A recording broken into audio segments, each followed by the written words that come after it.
Prirodni zemljin satelit Mesec je ujedno i njoj najbliže nebesko telo.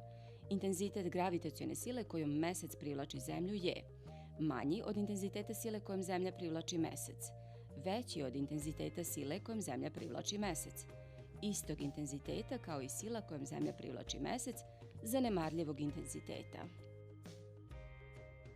Tačan odgovor, istog intenziteta kao i sila kojom Zemlja privlači Mesec. Pre nego što damo odgovor na ovo pitanje, daću vam jedan interesantan primer. Postavit ću vam pitanje sledeće. Šta mislite ako imamo jedan veliki kamion koji je doživeo sudar, čeoni sudar, sa malim automobilom? Koje vozilo će pretrpeti veću štetu? Većina učenika, a i odraslih, misli da mali automobil trpi veću silu, što nije tačno. Ono što on trpi veće jeste šteta, ali ne i sila. Zašto to nije tačno? Pa zbog trećeg Newtonovog zakona.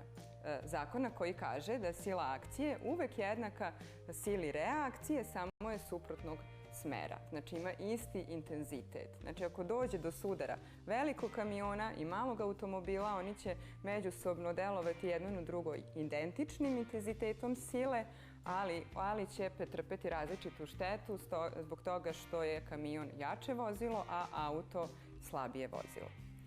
Kada rešenje ovog primera primenimo na naš zadatak, dolazimo do tačnog odgovora da je gravitaciona sila koja deluje između Meseca i Zemlje identična i u odnosu na Mesec i u odnosu na Zemlju.